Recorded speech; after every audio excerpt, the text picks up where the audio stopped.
Welcome to Beyond the Trailers coverage of the 2012 Academy Awards, giving you an in-depth look at the top categories.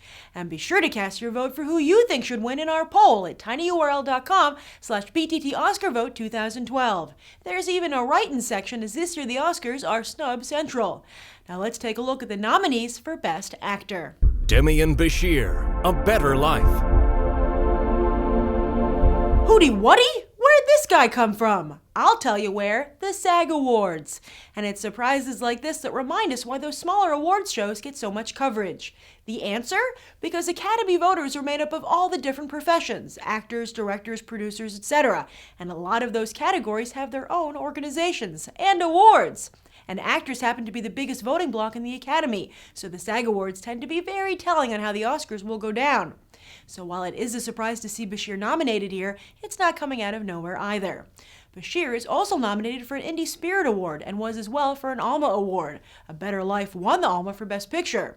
But a high-profile nomination like this will do wonders for A Better Life, Chris Weitz' low-budget film about an illegal immigrant trying to provide a better life for his son while also keeping him out of LA's gangs. And who exactly is Demian Bichir?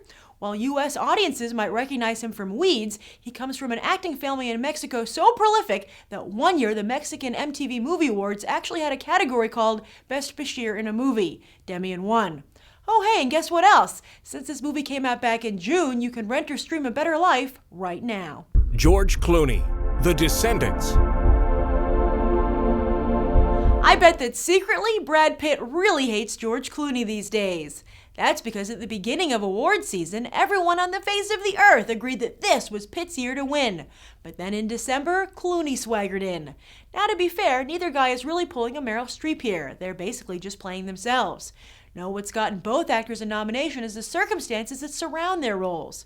We'll discuss Pitt in a few moments, but with Clooney, what the Academy likes here is his ability to embrace his schlubbiness. Unshaven, unsuave, and cheated on, this is the male equivalent of an actress not wearing any makeup, and we all know how well that tactic works.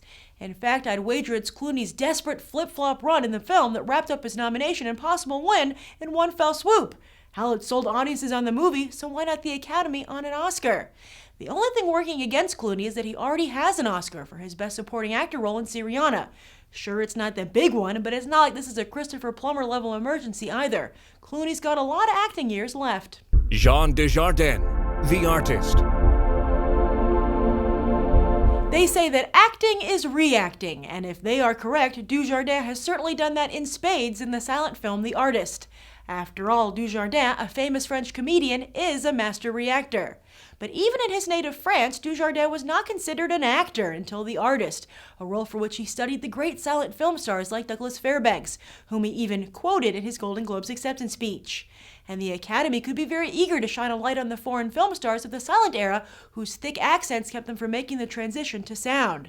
Ironically, though, the same thing might happen to Dujardin today. His accent is very thick, his English not very good. Is his charisma powerful enough to cut through all that? The last foreign actor to take home the Best Actor Oscar, Roberto Benigni, didn't exactly stick around. Let's hope Dujardin is in the middle of an elocution class as we speak. Gary Oldman, Tinker Tailor Soldier Spy.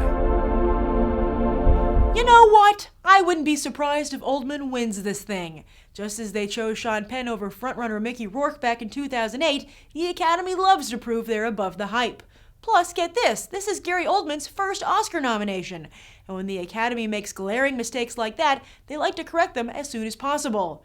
Furthermore, while we here in America haven't really taken to Tinker Tailor Soldier Spy, the UK just loves the film, and Hollywood just happens to love the UK. It is their biggest supply of actors.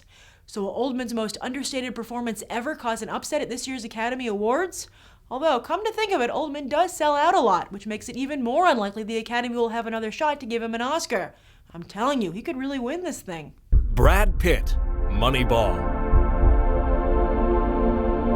Oh yeah, he's still in this. Poor Brad Pitt. As I said earlier, the Best Actor Oscar was all but promised to him back in September. Remember? Everyone was super impressed he was playing a regular all-American guy. Well, now everyone doesn't seem to be so impressed anymore. And this is Pitt's third time up at bat after 12 Monkeys in The Curious Case of Benjamin Button.